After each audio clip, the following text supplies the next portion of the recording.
Bismillahirrahmanirrahim. Assalamualaikum warahmatullahi wabarakatuh. Alhamdulillah. Alhamdulillahilladzi nara qulubana binuri ma'rifati wal yakin wa adkhilna ma'al awliya'i wassolihin. Wassalatu wassalamu ala sayyidina Muhammadin nabi sayyidil mursalin wa ala alihi wa sahbihi rasulillahi ajma'in. Faqala Allah ta'ala fil Qur'anil Karim, a'udzu billahi minasyaitonir rajim, bismillahirrahmanirrahim. Sanurihim ayatina fil afaq wa fi anfusihim hatta yatabayyana lahum annahul haqq wa bil ardi ayatul lil muqinin wa fi anfusikum afala tubsirun. Shadaqallahul azim. Bapak Ibu, saudara-saudaraku jamaah tauhid Rabbani Semarang yang dirahmati Allah. Setiap ibadah dan wiridan yang kita kerjakan atau kita dirikan di alam dunia ini mestinya ada ruh dan jiwanya. Ruh dari setiap ibadah dan wiridan yang kita kerjakan itu adalah pengenalan diri kita ini kepada Allah Azza wa Jalla.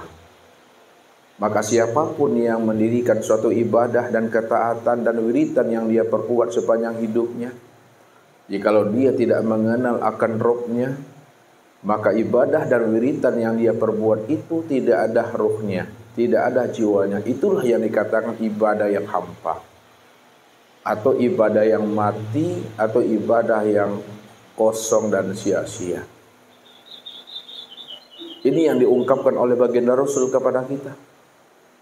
La tasihul ibadah illa bima'rifatil ma'bud. Tidak sah solat yang dikerjakan dan didirikan, walaupun puluhan tahun dia mendirikan ibadah solat, namun solat yang didirikan itu tidak sah kalau dia tidak mengenal akan Allah.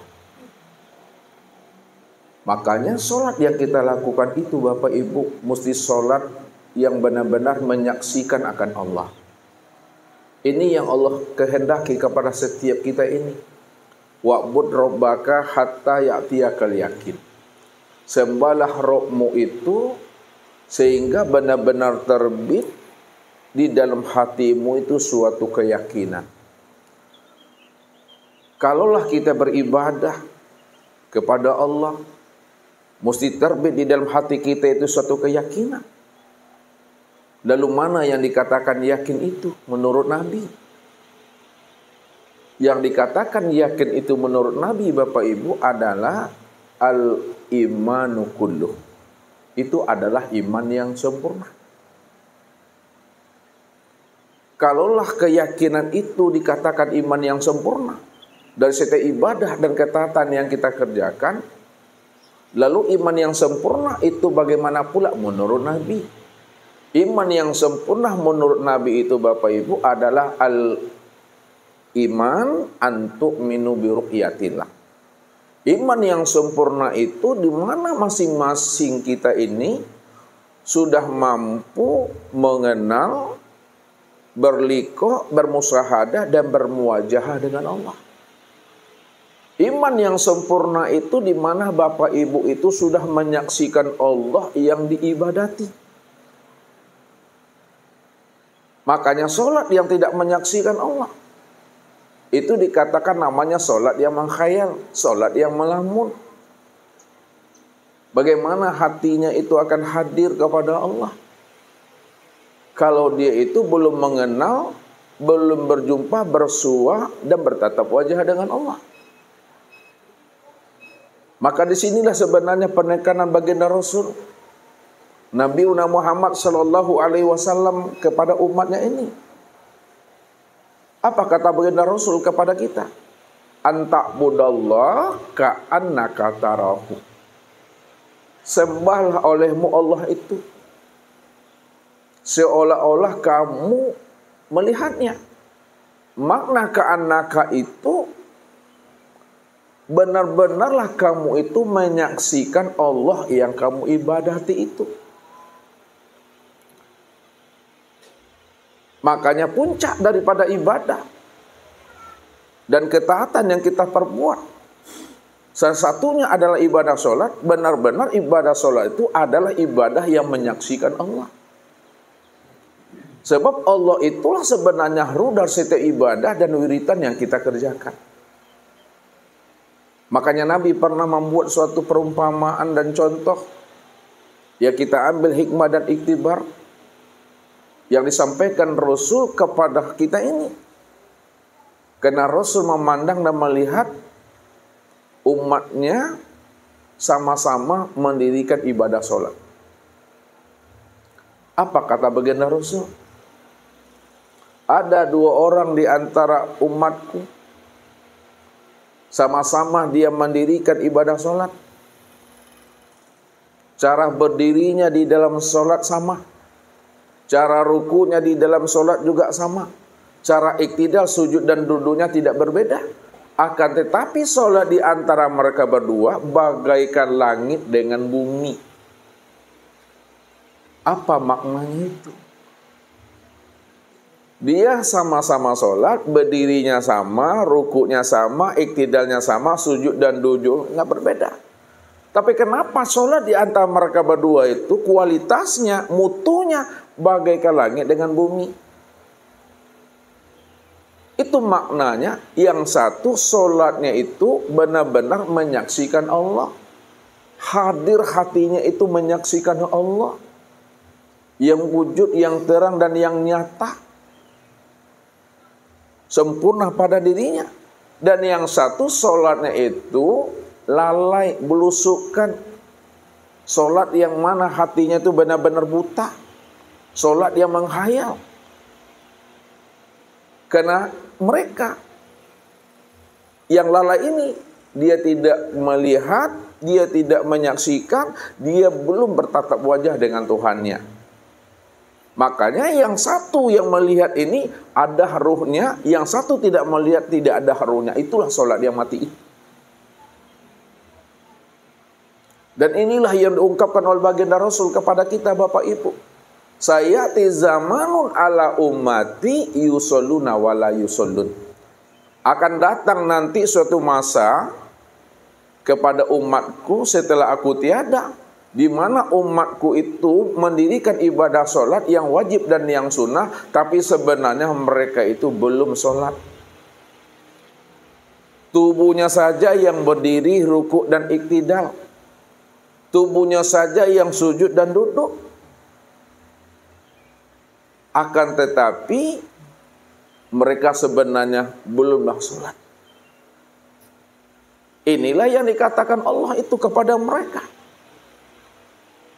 Sholat mereka itu taubahnya hanyalah bertepuk tangan dan bersiul saja. Ini Allah katakan. Mukaan wa taswiyah. Sholatnya hanya taubahnya bertepuk tangan dan bersiul saja. Mereka baru sebatas mengerjakan perbuatan sholat, tapi sebenarnya belum sholat. Hatinya belum hadir kepada Allah. Ruhaninya belum ingat kepada Allah.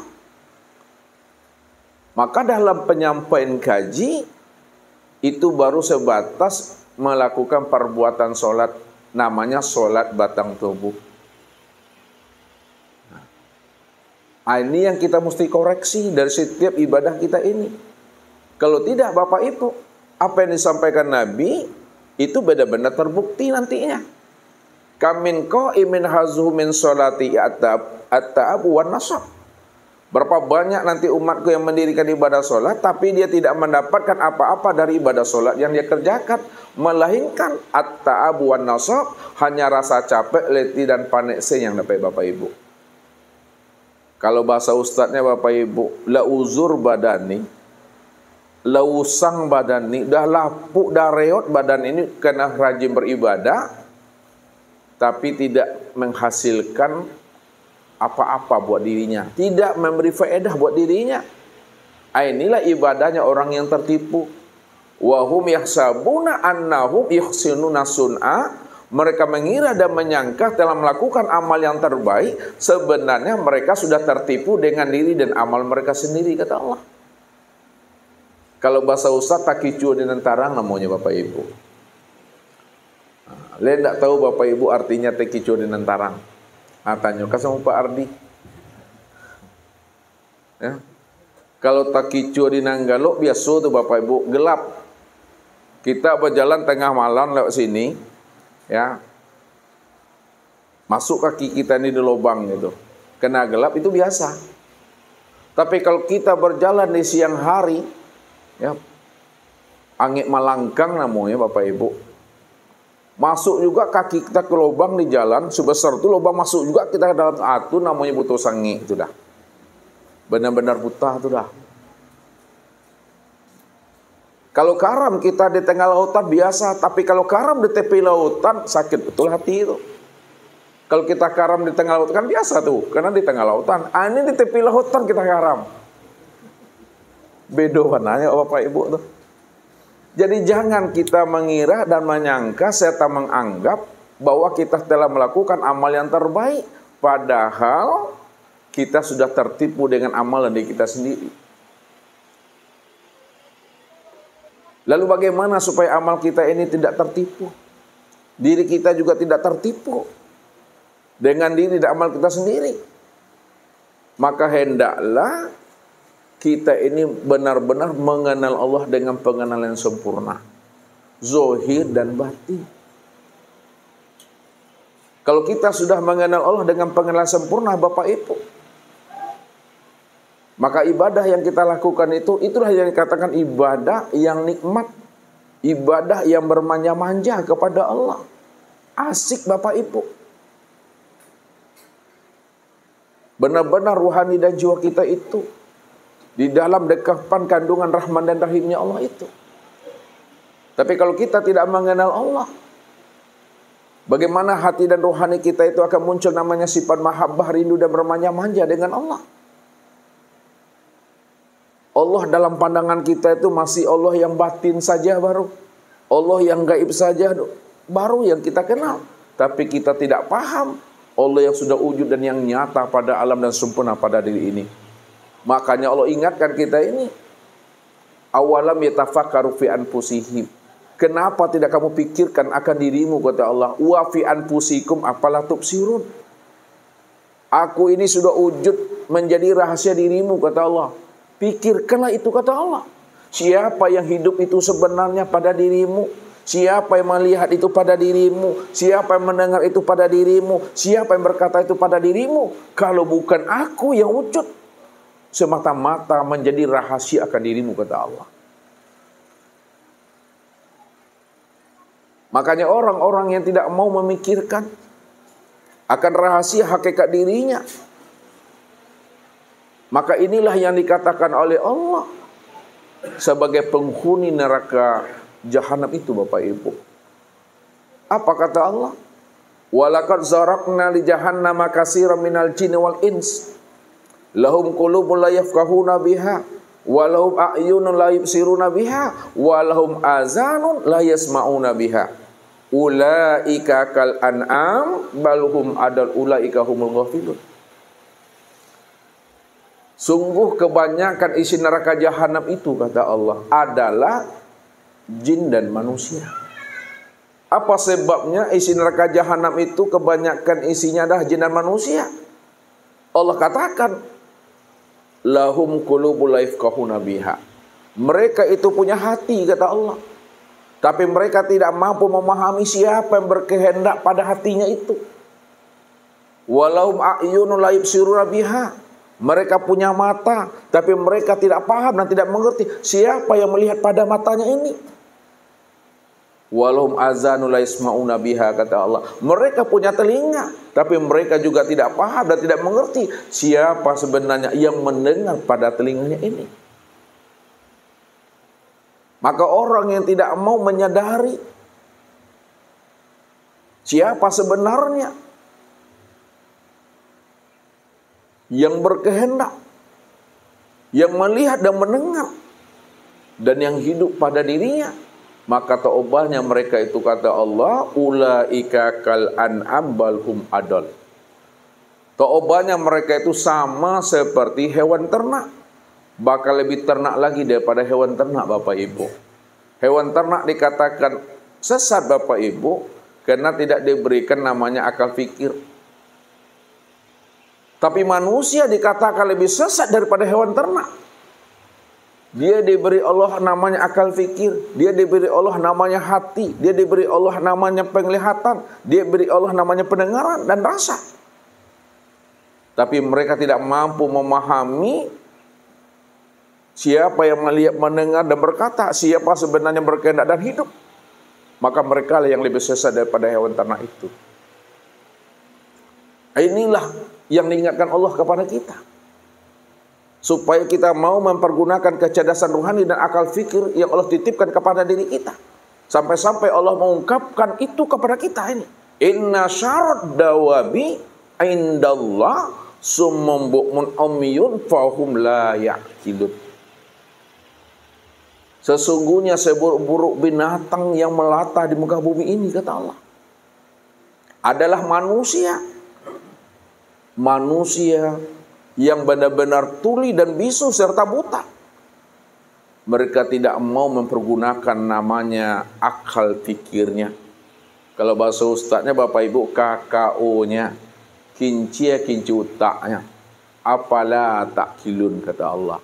Kenapa tidak kamu gunakan akal fikirmu, kata Allah. Maka pantaslah mereka itu sebagai penghuni neraka jahanam itu. Lalu bagaimana ibadah mereka? Akan aku terima, kata Allah. Dia menyangka dan mengira telah melakukan suatu ibadah yang terbaik di hadapan aku. Padahal dia sedang menantang aku di dalam ibadahnya. Maka solat yang seperti itu, Bapak Ibu, solat orang yang buta, solat orang yang tuli, solat dia itu tidak mampu mencegah perbuatan keji dan mungkar. Sedangkan fungsi solat itu di dalam Al-Quran itu salah satunya mencegah perbuatan keji dan mungkar. Inna sholata tanha anil fahsya'i wal munkar. Sesungguhnya solat yang kamu dirikan itu benar-benar solat itu mencegah perbuatan keji dan mungkar. Sedangkan dia sendiri, Bapak Ibu, di dalam sholatnya melakukan perbuatan keji dan munkar.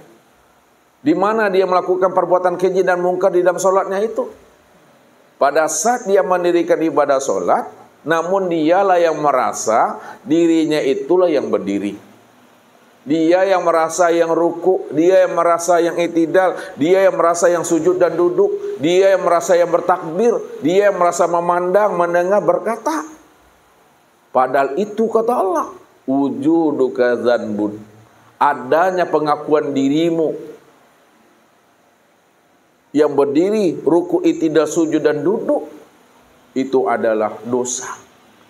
Adanya pengakuan diri kita ini yang melihat, mendengar dan berkata, mengetahui, berkuasa, berkehendak dan hidup, itu adalah dosa.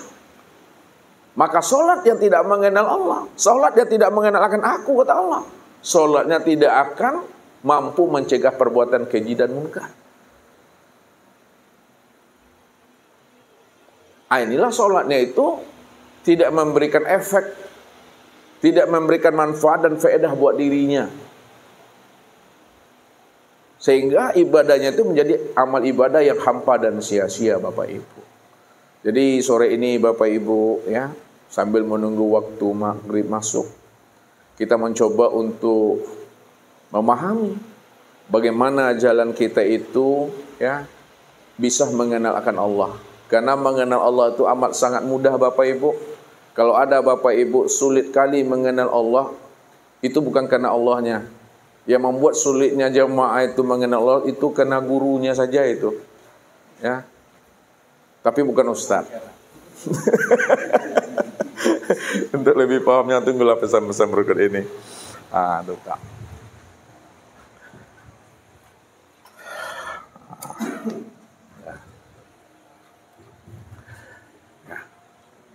Jadi Salat yang kita dirikan Bapak Ibu, ya, supaya salat kita itu mampu mencegah perbuatan keji dan mungkar, maka salat kita itu adalah salat yang mesti mengenal Allah lebih dahulu. Salat kita itu mesti mengenal Allah lebih dahulu. Sebab apa? Sebelum Allah memerintahkan kita untuk mendirikan ibadah salat, Allah lebih dahulu memerintahkan kita itu untuk mengenali akan dirinya. Allah memperkenalkan dirinya kepada Nabi dan Rasulnya untuk disampaikan kepada hambanya yang belum mengenal akan dirinya melalui lisan para Nabi dan para Rasul. Apa kata Allah? Innani anallah.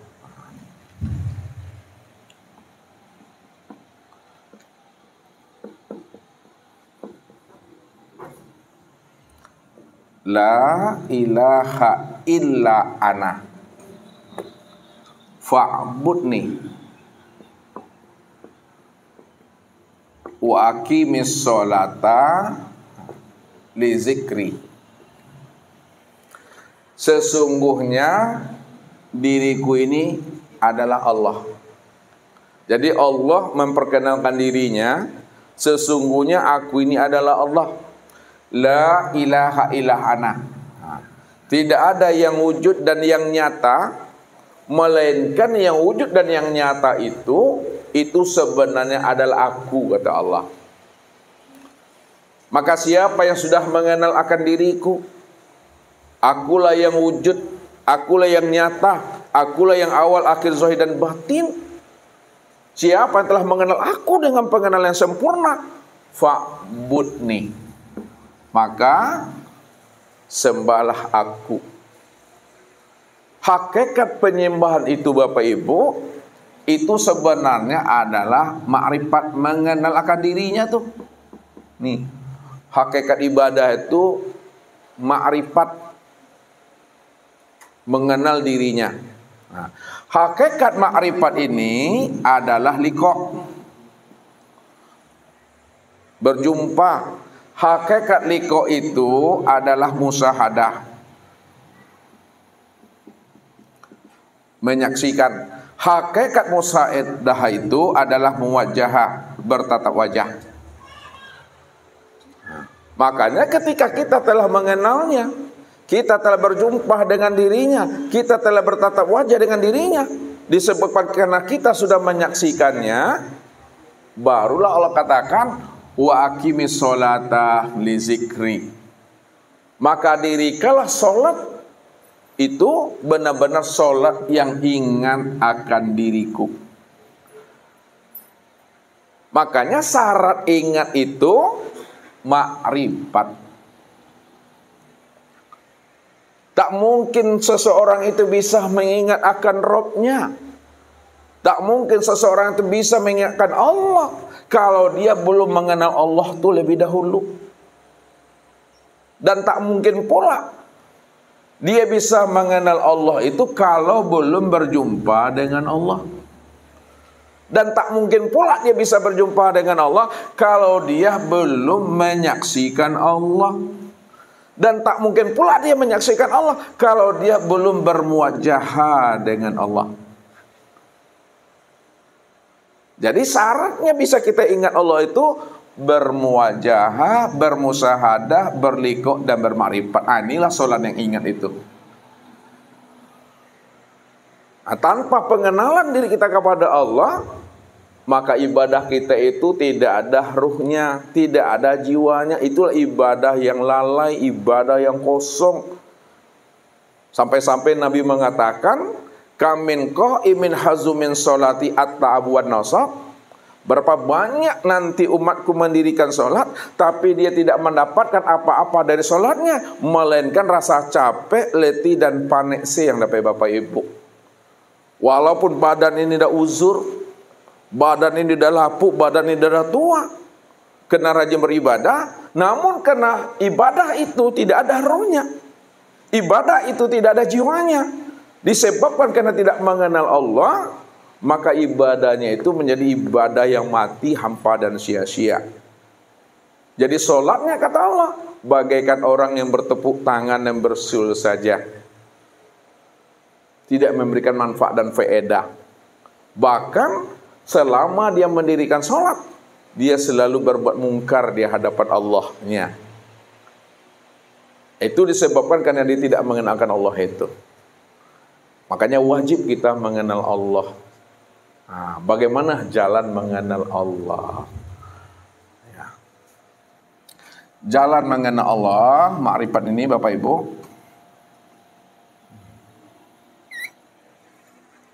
ya, itu tiada lain adalah mengenal akan diri.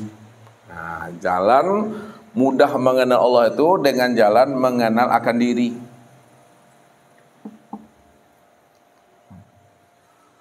Man arafa nafsahu faqad arafa rabbahu. Nah, siapa yang mengenal dirinya, pasti dia kenal akan Tuhannya. Man arafa rabbahu fasadal jasad.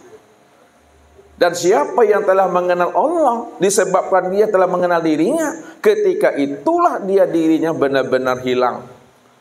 Ketika itulah dirinya benar-benar hapus, lenyap, sirnah dan mati. Maksud hati ingin berjumpa Allah, tapi setelah berjumpa Allah, diri kita pun hilang di situ.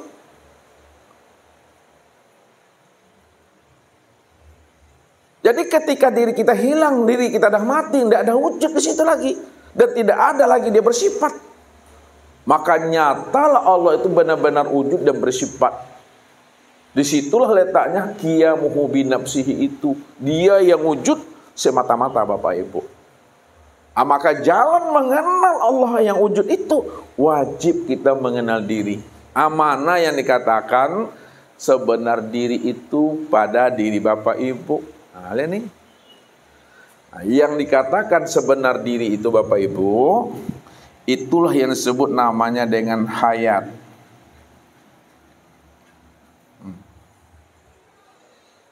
Jadi yang sebenar diri pada diri Bapak Ibu itu adalah hayat itu. Hayat itu baru namanya sebutan baru Bapak Ibu. Ya, hayat apa artinya Ibu-ibu? Hidup. Nah. Kalaulah hayat itu artinya hidup, mana yang hidup itu pada diri kita itu? Nah, yang dikatakan hayat, yang hidup pada diri kita itu, itulah yang disebut namanya dengan nyawa.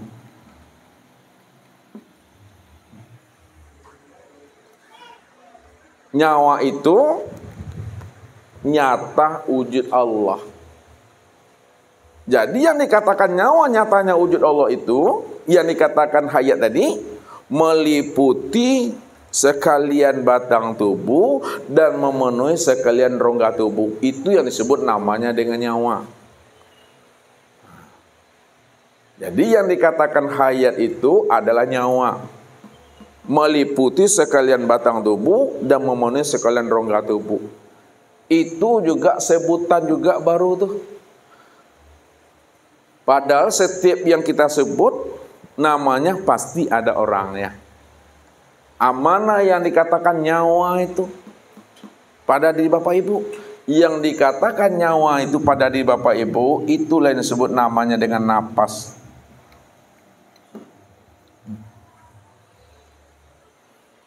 Kadang payah Bapak Ibu mencari namanya si hayat. Payah Bapak Ibu mencari namanya si nyawa pada diri. Padahal setiap waktu, setiap saat dan detik kita ini bernapas, turun naik ini. Yang turun naik ini, yang keluar masuk nih, itulah yang dikatakan nyawa. Nyawa itu yang katakan yang si hidup itu. Yang hidup itu yang diri. Namun mana yang dikatakan napas? Yang turun naik itu napas. Yang keluar masuk napas. Yang mana tuh sebenarnya yang napas, yang turun naik, yang keluar masuk itu? Yang sebenar-benarnya napas, yang keluar masuk, turun naik itu adalah ruh.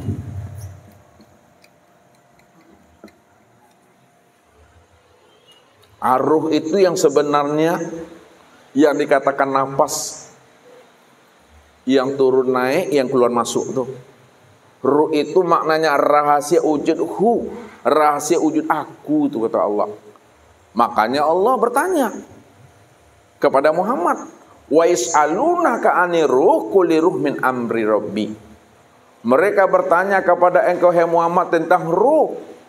Katakan hai Muhammad bahwa ruh itu adalah rahasia aku. Wa ma utitu minal ilmi illa qalila. Tidak ada yang tahu tentang rahasia ruh melainkan sedikit saja kata Allah. Sedikit itu maksudnya Bapak Ibu, sedikit orang yang tahu, sedikit pula orang yang diberitahu. Jadi orang yang diberitahu itu adalah orang yang sedikit yang diberitahukan Allah kepada dirinya. Lalu apa makna di balik ayat itu? Secara makna hakikatnya, mereka bertanya kepada engkau hai Muhammad tentang ruh. Katakan hai Muhammad, ini hakikatnya. Katakan hai Muhammad bahwa ruh itu tiada lain adalah aku. Kenapa ruh itu tiada lain adalah aku? Karena ruh itu adalah rahasia aku kata Allah. Rahasia apa sebenarnya? Rahasia daripada memandang wujud nyatanya akan sifat-sifat aku pada dirimu. Ini yang disebut namanya sifat ma'ani.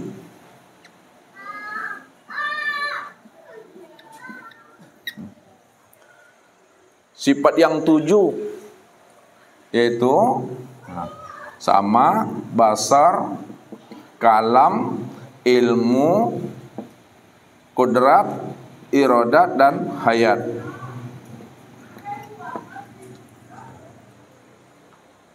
Jadi ruh itu maksudnya adalah sifat ma'ani. Sifat ma'ani itu sifat Allah. Kalaulah ruh itu adalah sifat ma'ani, sifat Allah, siapa sifat itu yang sebenar-benarnya? Siapa sebenar-benarnya yang mendengar itu? Allah. Yang sebenar-benarnya yang mendengar itu adalah Allah. Siapa sebenar-benarnya yang melihat itu? Yang sebenar-benar melihat itu adalah Allah. Siapa sebenar-benarnya berkata? Yang sebenar-benar berkata itu adalah Allah. Siapa sebenar-benarnya yang mengetahui? Itu adalah Allah. Siapa sebenar-benarnya kudrat dan iradat itu adalah Allah. Dan siapa sebenar-benarnya hidup itu adalah Allah. Maka ketika itulah Allah katakan, wasifati la ghairi. Sifatku itu tiada lain adalah aku, itu kata Allah.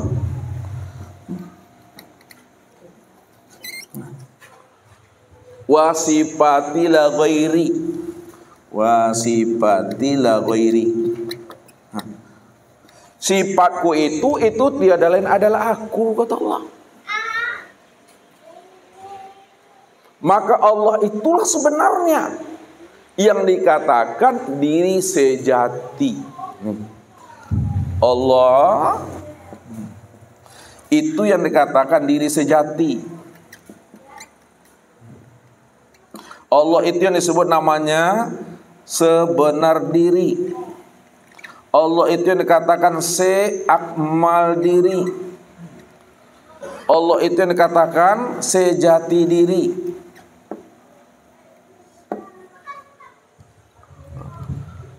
Jadi yang dikatakan sejati diri, diri sejati, seakmal diri, diri yang sebenar-benar diri, itu tiada lain adalah Allah. Yang Allah itu adalah aku. Innani anallah, sesungguhnya aku. Aku ini adalah Tuhan, namaku adalah Allah. Itulah rahasianya. Man arafa nafsahu faqad arafa rabbahu itu. Siapa yang mengenal dirinya? Man arafa nafsahu faqad arafa rabbahu. Siapa yang telah mengenal dirinya, bahwa dirinya itu adalah si hayat, Si hayat itu adalah nyawa, nyawa itu adalah napas, napas itu adalah ruh, ruh itu adalah sifatku, sifatku itu tidak ada lain, adalah aku. Faqad arafa rabbahu, disitulah dia mengenal Tuhannya. Dan siapa yang telah mengenal Tuhan, siapa yang telah mengenal aku, fasadal jasad. Siapa yang telah mengenal aku, maka dirinya benar-benar hancur. Dirinya benar-benar fana, dirinya benar-benar lenyap, dirinya benar-benar senat. Kalaulah dirinya itu benar-benar fana, sirna dan lenyap, maka siapa yang wujud sebenar-benarnya? Siapa yang bersifat sebenar-benarnya? Yang sebenar-benar wujud dan bersifat itu tiada lain adalah Allah. Kalau Allah itu wujud, mana wujudnya? Bagaimana bentuk dan rupanya? Karena setiap nama pasti ada orangnya. Disebut spidol, ini orangnya. Sebut mic, ini orangnya. Sebut papan tulis, ini orangnya. Disebut tangan, ini orangnya. Disebut Allah, yang mana orangnya? Inilah yang Allah bukakan rahasia tentang kewujudan dirinya. Apa kata Allah? Untuk mengenal yang aku bernama Allah itu, kata Allah, kullu syai'in halikun illa wajahahu. Tiap-tiap segala sesuatu, apapun bentuk dan rupanya, apapun namanya, hakikatnya adalah halikun, tidak pernah ada. Kalaulah setiap segala sesuatu, apapun bentuk dan rupanya, apapun namanya, hakikatnya itu nggak pernah ada, kata Allah. Kalaulah sesuatu itu tidak pernah ada, lalu siapa yang ada? Illa wajahahu, yang sebenar-benarnya ada itu adalah aku, kata Allah. Kalau Allah yang sebenar-benar wujud dan yang ada, lalu bagaimana wujudnya? Allah itu adalah wujud pada segala yang ada ini. Dan segala yang ada ini, itulah nyatanya kezohiran memandang akan wujud dirinya.